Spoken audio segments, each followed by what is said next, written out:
This is a very early Dr. Seuss, written in 1949, Bartholomew and the Oobleck. They still talk about it in the kingdom of Did as the year the king got angry with the sky. And they still talk about the page boy, Bartholomew Cubbins. If it hadn't been for Bartholomew Cubbins, that king and that sky would have wrecked that little kingdom.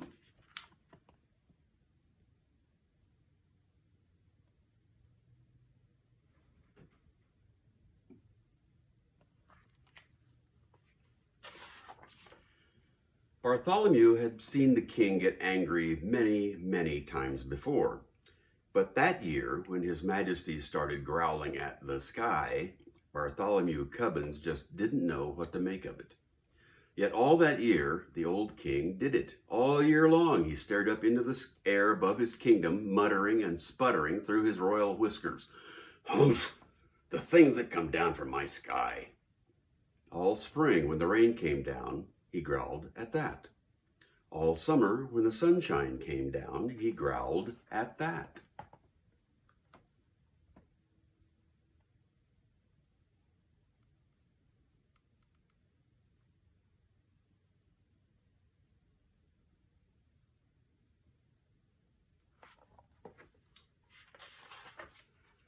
All autumn, when the fog came down, he growled at that. And that winter, when the snow came down, he started shouting, "This snow, this fog, this sunshine, this rain, bah! These four things that come down from my sky." But King Derwin, Bartholomew tried to calm him, "You've always had these same four things come down." "That's just the trouble," bellowed the king. "Every year the same four things. I'm mighty tired of those old things. I want something new to come down." "Something new coming down?" Bartholomew gasped. "That's impossible, Your Majesty. You just can't have it." "Boy, don't you dare tell me what I can or cannot have. Remember, Bartholomew, I am king." "I know, sire," said Bartholomew. "You rule all the land, and you rule all the people. But even kings can't rule the sky."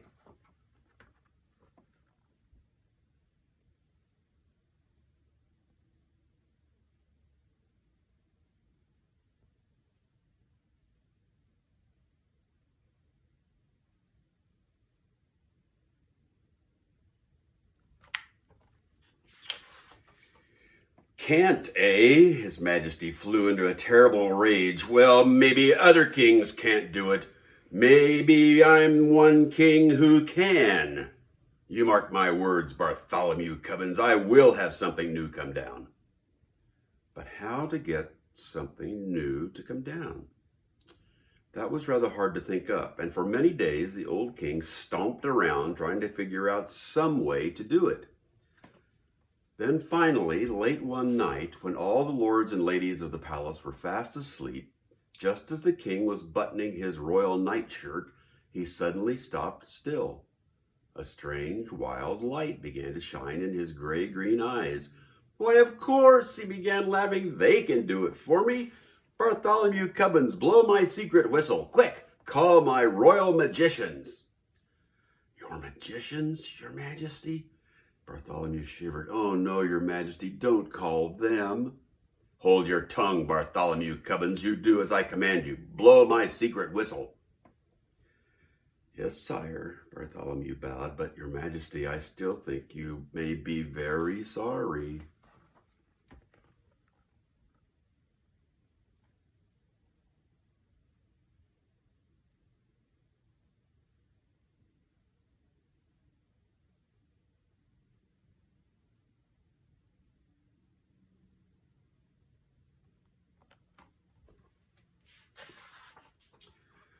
He took the king's secret whistle from its secret hook.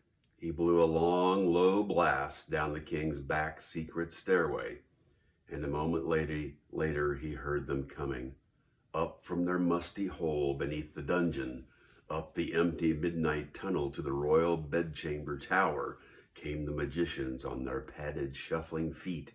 Up and right into the room they came chanting, "Shuffle, duffle, muzzle, muff, fist-a-wist-a-mist-a-cuff. We are men of groans and howls, mystic men who eat boiled owls. Tell us what you wish, O king, our magic can do anything. I wish, spoke the king, to have you make something fall from my skies that no other kingdom has ever had before. What can you do? What will you make?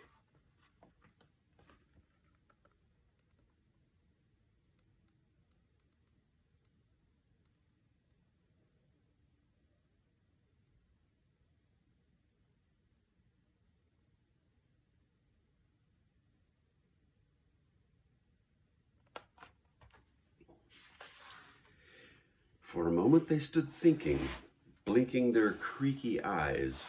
Then they spoke a word, one word, Oobleck. Oobleck, asked the king, what will it look like? Won't look like rain, won't look like snow, won't look like fog, that's all we know. We just can't tell you any more, we've never made Oobleck before. They bowed, they started toward the door. We go now to our secret cave on mystic mountain Nicotave. There all night long we'll work for you, and you'll have Oobleck when we're through. They'll do something crazy, whispered Bartholomew. Call them back, your majesty. Stop them. Stop them? Not for a ton of diamonds, chuckled the king. Why, I'll be the mightiest man that ever lived. Just think of it. Tomorrow I'm going to have Oobleck. It took Bartholomew a long time to get the excited king to sleep that night. But there was no sleep for Bartholomew, the page boy. All night long he stood in the king's window staring out at the mystic mountain Nicotave. Somewhere up there, Bartholomew knew the magicians were working their terrible magic.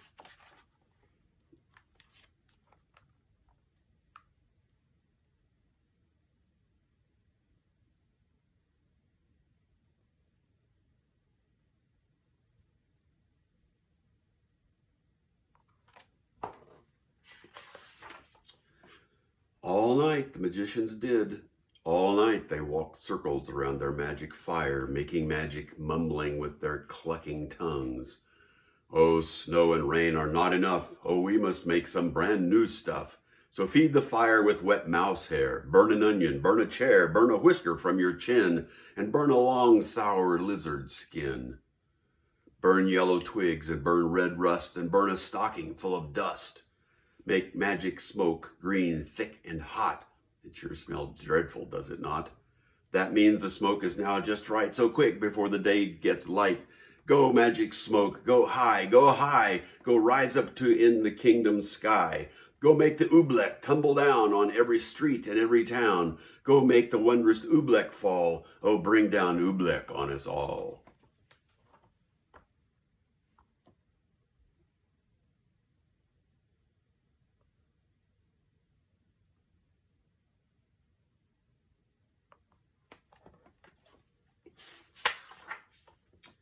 Dawn was just breaking, and Bartholomew was still standing, trembling, watching at the bedchamber window. But now as the sun rose, Bartholomew smiled. Those silly magicians hadn't done a thing. Then, suddenly, Bartholomew Cubbins stopped smiling. Was he seeing things? No, there was something strange up there in the sky. At first it seemed like a little greenish cloud, just a wisp of greenish steam. But now it was coming closer, lower, down toward the fields and farms and houses of the sleeping little kingdom. It was swirling around the topmost turrets of the palace. Tiny little greenish specks were shimmering in the air right over his head. Queer little greenish blobs just about the size of grape seeds. He stretched out his hand. He started to catch one. Then he pulled his hand back. There was something frightening about those blobs. Bartholomew slammed the window shut. Wake up, your majesty, he shouted. Your Oobleck is falling.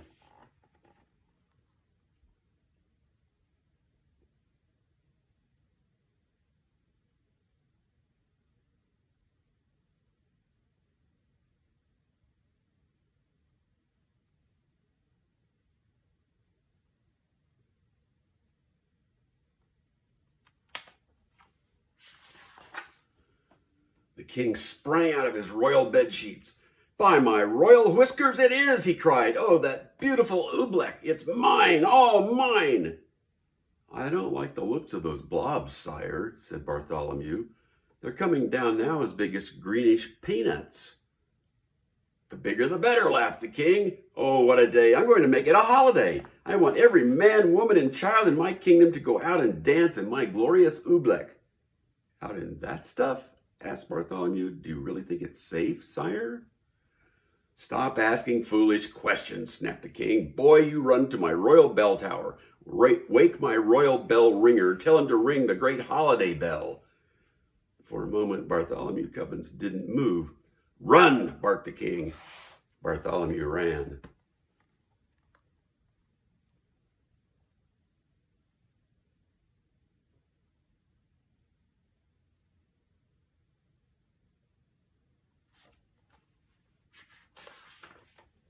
Across the sleeping palace, Bartholomew ran. Then up the ladder of the high bell tower, he climbed to the bell ringer's little cubbyhole in the belfry. Ring your bell, he called. His Majesty the King proclaims today a holiday. The old man crawled out of his cot. He grabbed the bell rope. What's the holiday for, Bartholomew? You'll find out soon enough, said Bartholomew. The bell ringer yanked the rope. Nothing happened. He yanked it harder. Still nothing happened. Hey, what's wrong with my bell? He murmured. I'd better take a look outside. He poked his head out through the little trap door.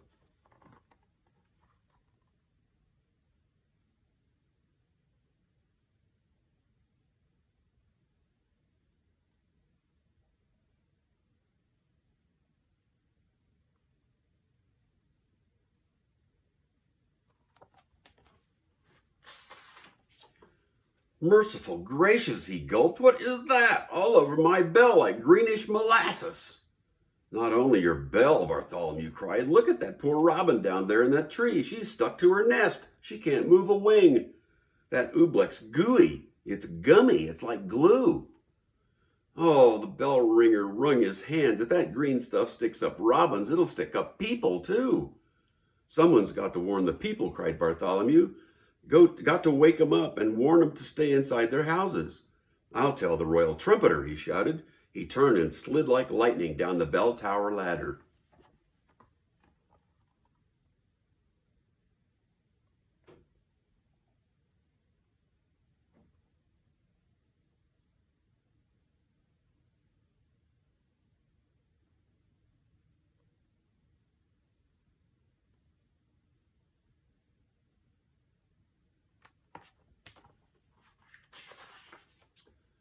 To the trumpeter's tower raced Bartholomew Cubbins, and on up the steps 4 stairs at a time.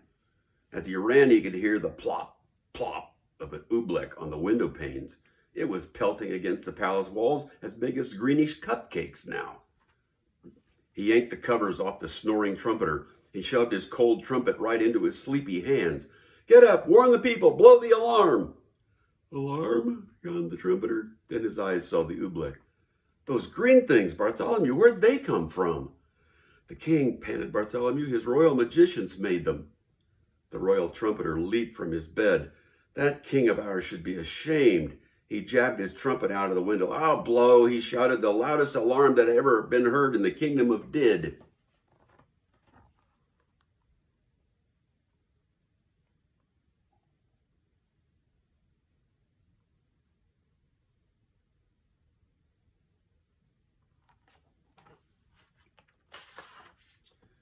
But all the royal trumpeter blew was a glug. My horn, he gulped. One of those green things flew inside it. He tried to blow it out. He couldn't blow it out. He tried to shake it out. He couldn't shake it out. I'll get it somehow, he yelled. I'll pull it out. No, shouted Bartholomew, don't touch it. The trumpeter's hand was already in it. His fingers grabbed hold of the lump of Oobleck. He could feel it squiggle around in his fist like a slippery potato dumpling made of rubber. He pulled with all his might. The Oobleck began to stretch. Then, gloing! The Oobleck snapped back inside the trumpet. It yanked his arm back with it right up to the elbow. I can't wiggle a finger, the trumpeter wailed. Oh, Bartholomew, what'll I do? I don't know. I hate to leave you stuck to your horn, but if you can't warn the people of the kingdom, I've got to find someone who can. Out the room and down the stairs raced Bartholomew Cubbins.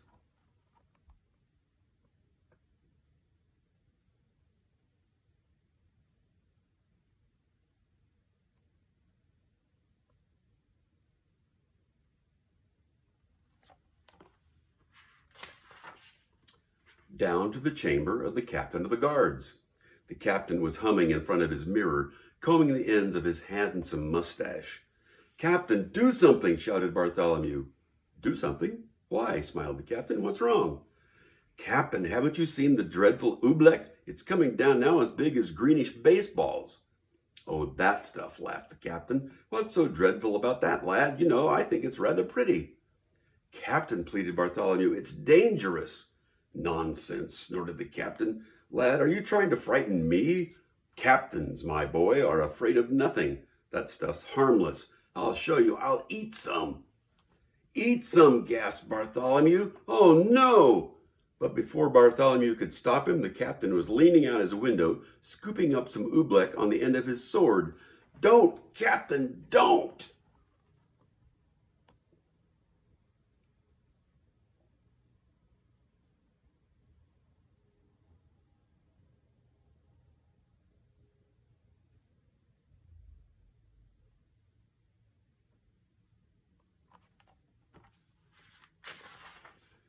The captain did. By the time Bartholomew dragged him back inside the room, his mouth was glued tight shut with Oobleck. He tried to speak, but no words came out. All the noble captain of the guards could do was blow a lot of little sticky greenish bubbles. "Forgive me for leaving you, Captain," said Bartholomew, "but a captain full of bubbles is no help at all." Bartholomew stretched the poor man out, left him there in his chamber floor. Bartholomew went tearing through the zigzag palace hallways. "I'll get the king's horse. I'll ride through the country. I'll warn the people of the kingdom myself." He pushed open the door that led out to the royal stables.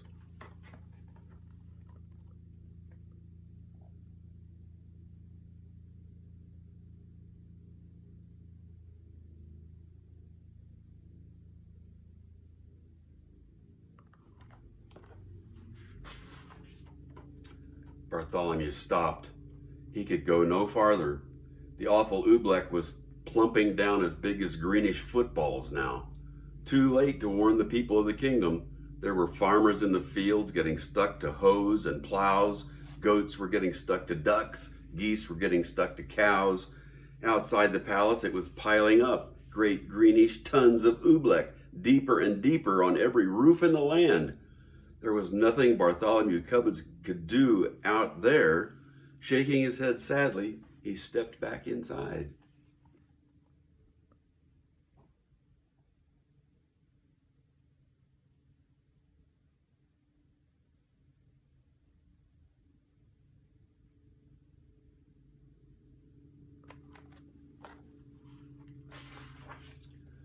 But inside, a moment later, it was just as bad as out.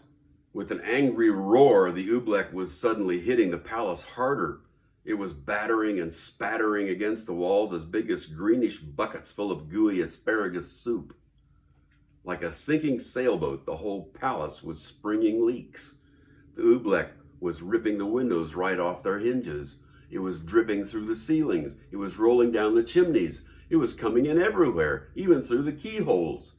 From every bedroom in the palace came the howls of lords and ladies. Frightened in their nightgowns, they came jumping to their doors. "Go back to your beds, get under your blankets," Bartholomew Cubbins went crying through the halls, but nobody paid the slightest attention. Everyone in the palace started rushing madly about.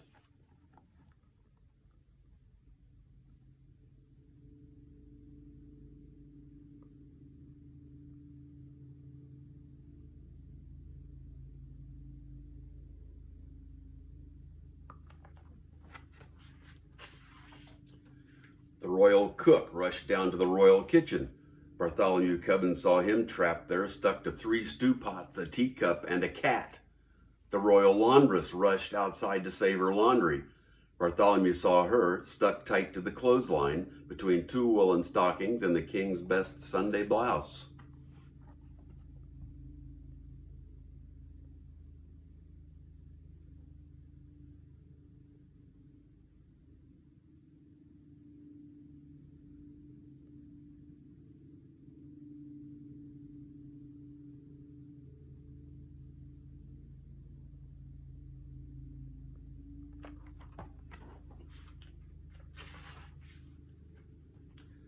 He saw the royal fiddlers.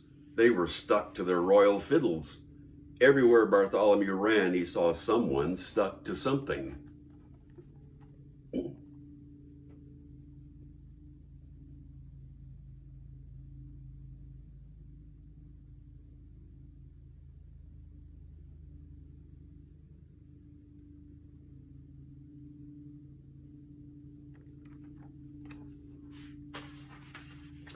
They were stuck up by the dozens. Every last friend he had in the world was flopping and floundering, all hopelessly caught in the goo. Then, suddenly, midst the hubbub, Bartholomew gasped, "The king! Where was the king? He'd forgotten all about him."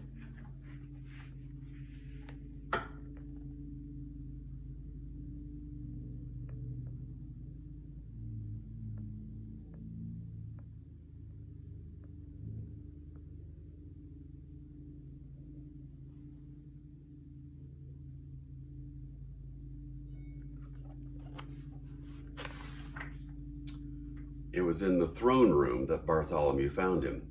There he sat, old King Derwin, proud and mighty ruler of the kingdom of Did, trembling, shaking, helpless as a baby. His royal crown was stuck to his head.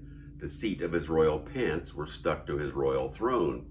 Oobleck was dripping from his royal eyebrows. It was oozing into his royal ears. "Fetch my magicians, Bartholomew," he commanded. "Make them say some magic words. Make them stop the Oobleck falling." Bartholomew shrugged his shoulders. "I can't fetch them, your majesty. Their cave on Mountain Nikatabe is buried deep in Oobleck." "Then I must think of some magic words," groaned the king. "Oh, what are those words magicians say? Shuffle, duffle, muzzle, muff. That's all I can remember, and they don't do any good. The Oobleck keeps on falling harder."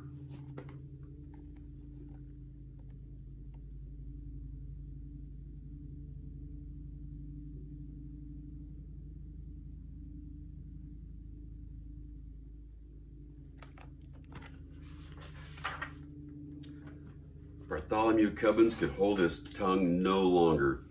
"And it's going to keep on falling," he shouted, "until your whole great marble palace tumbles down. So don't waste your time saying foolish magic words. You ought to be saying some plain simple words." "Simple words? What do you mean, boy?"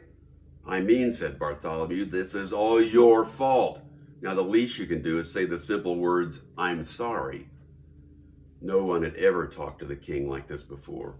"What?" he bellowed. Me? Say I'm sorry? Kings never say I'm sorry. And I am the mightiest king in all the world." Bartholomew looked the king square in the eye. "You might be a mighty king," he said, "but you're sitting in Oobleck up to your chin, and so is everyone else in your land. And if you won't even say you're sorry, you're no sort of a king at all." Bartholomew Cubbins turned his back. He started for the throne room door. But then Bartholomew heard a great deep sob. The old king was crying. "Come back, Bartholomew Cubbins. You're right. It is all my fault, and I am sorry. Oh, Bartholomew, I'm awfully, awfully sorry." And the moment the king spoke those words, something happened.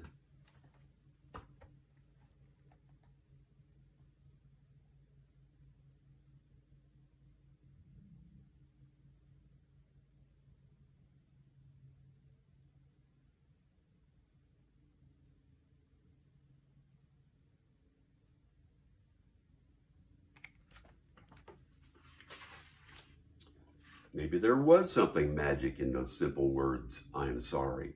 Maybe there was something magic in those simple words, "It's all my fault." Maybe there was, and maybe there wasn't. But they say that as soon as the old king spoke them, the sun began to shine and fight its way through the storm. They say that the falling Oobleck blobs grew smaller and smaller and smaller. They say that all the Oobleck that was stuck on all the people and on all the animals of the kingdom of Did just simply melted away. And then they say Bartholomew took the old king by the sleeve.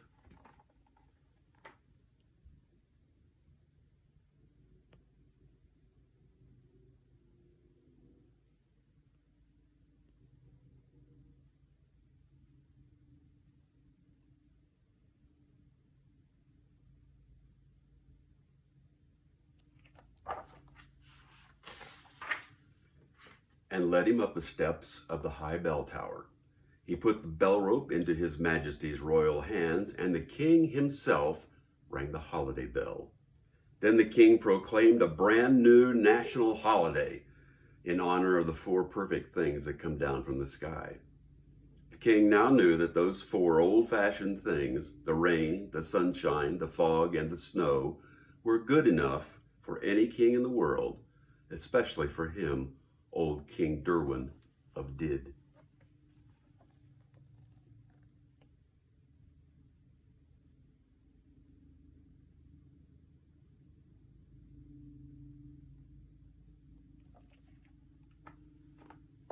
Thanks for listening.